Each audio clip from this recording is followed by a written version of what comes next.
and go with the home team, Mississippi Farm Bureau. Brian Howell joins us right now. He writes at BuffZone.com and the Boulder Daily. And Brian, before we get into the stuff that's really topical, I got to tell you, I'm really jealous of you because 65 miles to your west, the amount of snow that they've gotten early this year is incredible. Yeah, the skiers love that. Absolutely. But in It Boulder, makes the mountains beautiful. And so the scenery, the view from out here in the foothills is pretty good. Yeah. It's a gorgeous time of the year and certainly a beautiful part of the country. This Deion Sanders thing, it's pretty incredible. We watched it up close here for the last 3 years, and it was pretty remarkable to see what he was able to do at Jackson State, an HBCU that had kind of fallen off a little bit. He builds it back quickly. I'm just kind of curious what the reaction has been across the board in and around the University of Colorado community to this hiring. Yeah, with everything, you're going to have some people that you're skeptical, but a widespread view. I've never seen this fan base. Now, keep in mind, there's been several new coaches that have been hired since I've been covering this team. They've gone through a lot of coaching. I've never seen a coach more universally accepted, a coaching hire more universally accepted than this one. And this fan base is so excited.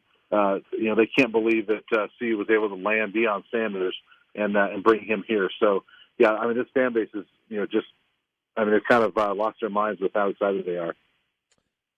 I am curious, was Rick George being hyperbolic when he said, we don't know how we're going to pay him, but we're confident we'll be able to, when he was talking about the contract, or was that literal? It was funny. He was on a Denver radio station the next day and was asked that, and he said no. He was being literal. They don't have it right now, but they'll get it. So they're banking on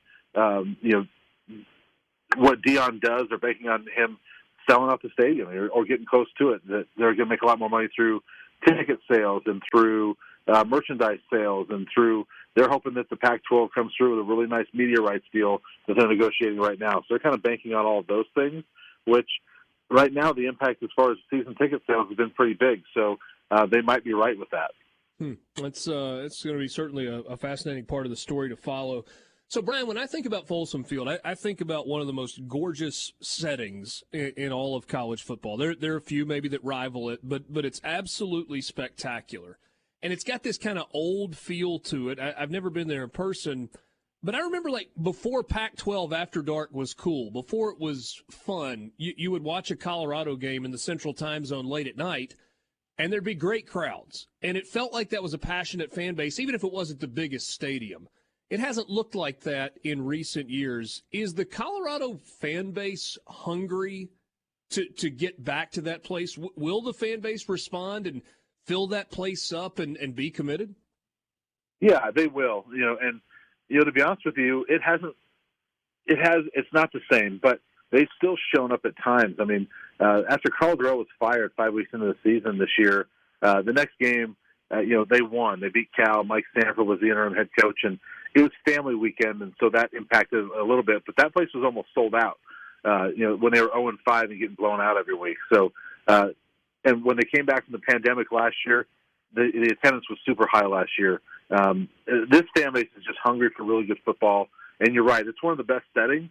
You add in a guy like Deion Sanders with some of the talent that it appears he could be bringing in here, then, yeah, I think this place could really be rocking next year. So, we know one of the big topics in all of college football as it pertains to recruiting is NIL, name, image, likeness, pay for play, however you want to describe it. What's the apparatus like that is in place at Colorado? Is there a collective that is in place and is ready to engage at the level that will be needed to maybe pull off a big coup in recruiting? Yeah, they hope so. They actually just started a collective about a month ago. So the timing of it lines up with the new coach coming in. I'm sure that's not coincidental that just started up a month ago. So they've made some changes with the way they allow transfers to come into school here. And so these things are happening since they fired Carl Durrell. So they're doing some things to make things easier for the next head coach. This new collective, I don't know what they're bringing in as far as money right now, but it started a little bit ago. There's another fan or a couple other fans that have started their own collectives trying to get money for CU. So there's a few different groups that are trying to raise some money for NIL for the student athletes. And so, they got to have the donors step up, but I think that a guy like Dion can help that.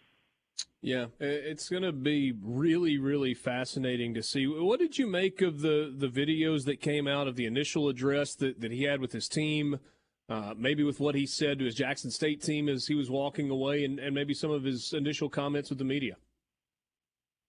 Yeah, well, first off, I guess I'll go chronologically.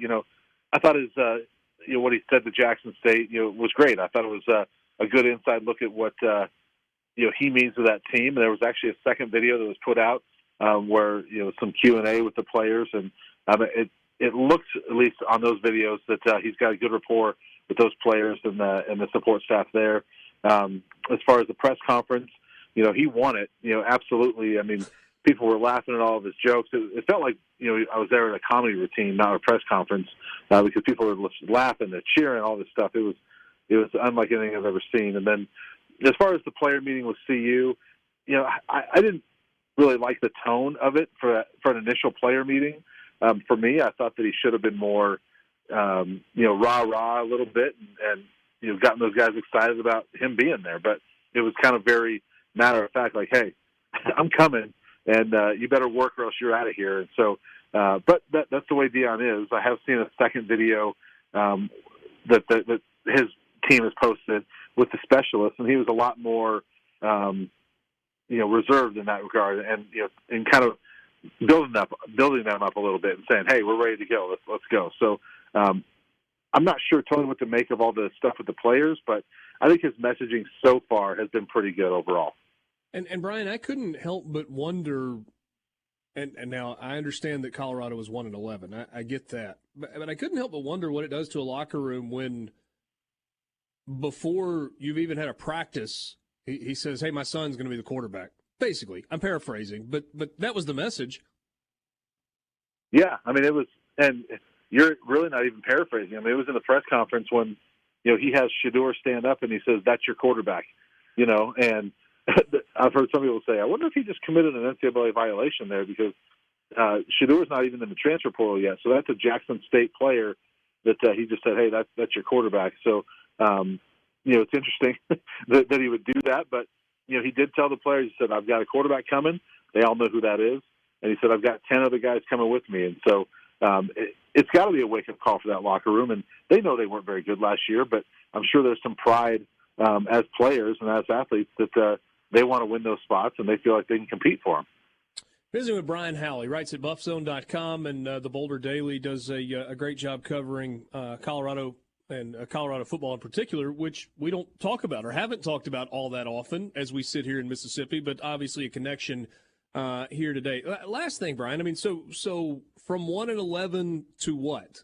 How quickly can this turn around? What does a turnaround look like? What's reasonable in terms of year one expectations? And maybe, forgive me, those are all unanswerable questions before there's been a practice and we don't know what the recruiting class is going to look like.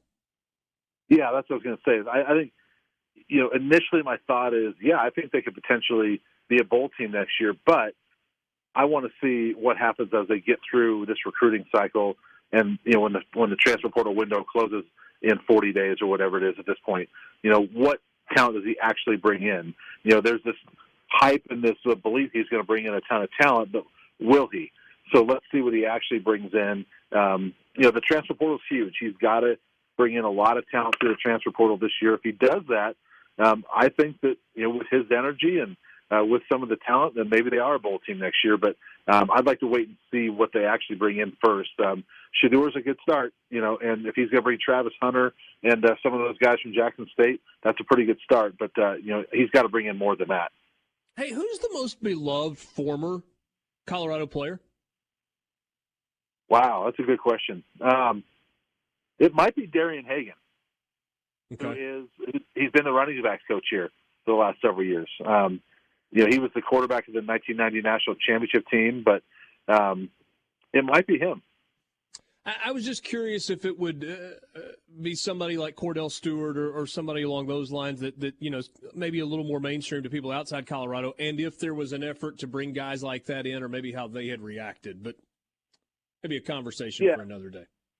Cordell is certainly a guy that they love around here. I think Darian, part of it is, Darian worked at CU now for a couple decades. So Darian has survived several coaching changes. He was hired initially by Gary Barnett in 2005, and so he's been here mostly coaching running backs through several different coaches. And, he was the only assistant yesterday morning that was not fired. So I don't know what Deion's plan is for him, but there's always going to be a spot for Darian Hagan here because, he is beloved, and he was that quarterback that led him to a championship.